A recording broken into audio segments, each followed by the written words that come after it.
In this video, we're going to talk about Le Chatelier's principle and how that links to reversible reactions and dynamic equilibrium. We need to make sure we understand what dynamic equilibrium is. It only applies to reversible chemical reactions, so we're going to look at an example of that. This is the Haber process, where nitrogen and hydrogen react to make ammonia. Equilibrium is when the rate of the forwards reaction is the same as the rate of the reverse reaction. So both reactions happen at the same rate. Nitrogen and hydrogen react together to make ammonia at the same rate that ammonia is broken down back into nitrogen and hydrogen. That reaction has to happen inside a closed system for it to be in dynamic equilibrium. That means no products can leave and nothing can enter either.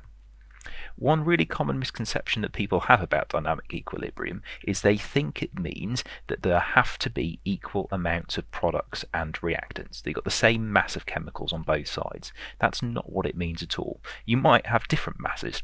So you might say have 2 kilograms of reactants and 0.5 kilograms of products. That reaction can still be in dynamic equilibrium.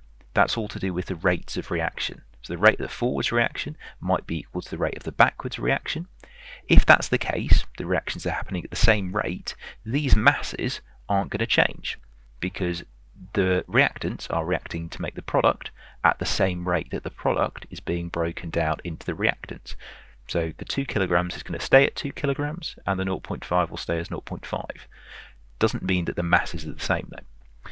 If we were to just change this slightly and make the reverse reaction slightly slower, that would mean that the forwards reaction is happening quicker, so more of the reactants are being turned into products than products being turned into reactants.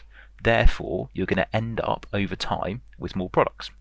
And as that happens, the reactions would even out and return to a position of equilibrium where the rate's the same. Now that we've reminded ourselves what dynamic equilibrium is, let's make sure we understand what Le Chatelier's principle actually says. If a system is at equilibrium, so that's when the rates of reaction are equal, and a change is made to any of the conditions, then the system is going to respond by counteracting the change. So if you do something to it, it's going to counteract. Counteract means do the opposite. So for instance, if you were to try and raise the temperature, the system would counteract and try and lower the temperature back down again. The way you might want to think about this is as kind of like a petulant child, a naughty toddler. When you do something, the naughty child wants to do the opposite. Counteract the change. And a chemical reaction works in exactly that way.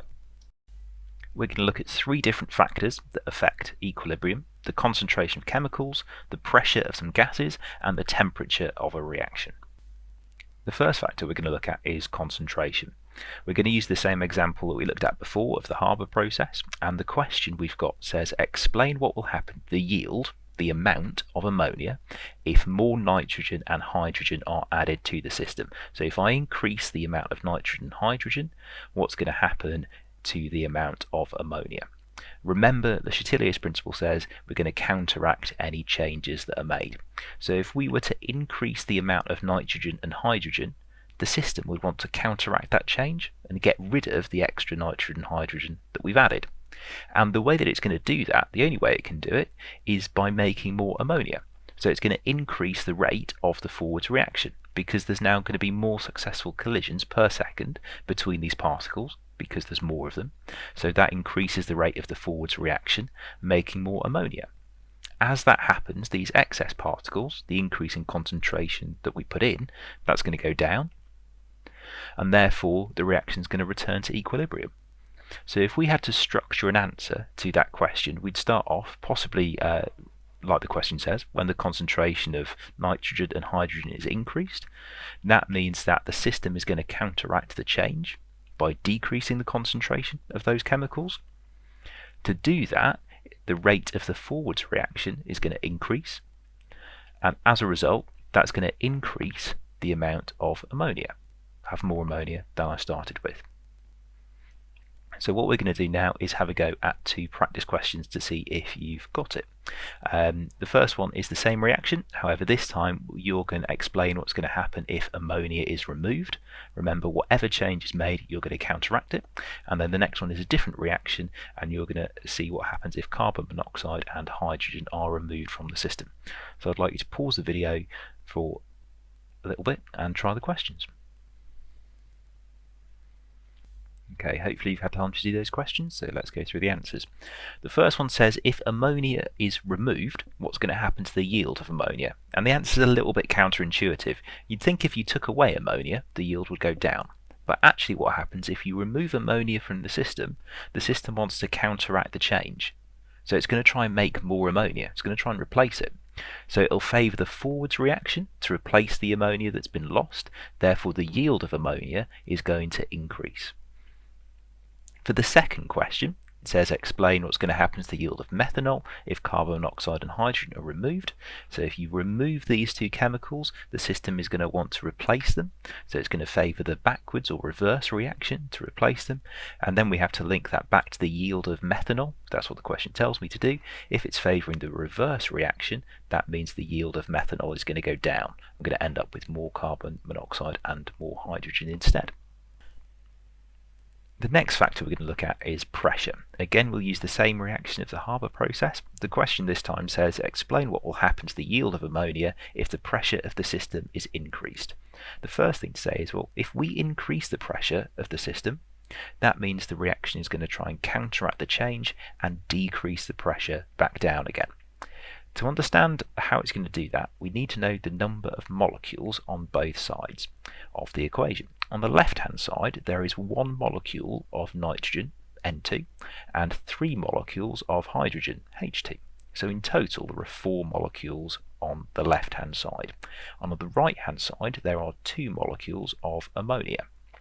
So if our system is trying to counteract the change and decrease the pressure back down, it is going to favour the side with the fewest molecules on. That's because if there's fewer molecules, there's going to be fewer collisions with the outside of the container, there's going to be less pressure. So it's going to favour the right-hand side because that's got fewer molecules on. Therefore, the rate of the forwards reaction is going to increase. As a result, the amount of ammonia is going to increase as well. Hopefully we've understood that, so let's have a go at some practice questions. So there are 3 to do this time. Have a go at pausing the video and we'll go through the answers when you're done.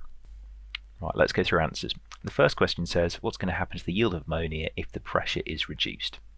If the pressure is reduced, the reaction is going to want to counteract the change and increase the pressure. To work out which way that's going to go, we need to know number of molecules, so 4 on the left and 2 on the right hand side with the products. If we want to increase the pressure, we're going to favour the side with the most molecules. That means we're going to go to the reactants, so the rate of the backwards or reverse reaction is going to be faster. Remember, we need to link this back to the yield of ammonia. So if this is the case, there's going to be less ammonia in the system because we're favouring the reverse reaction. For the second question, again we're asked about the yield of the product, this time ethanol, if the system has an increase in pressure.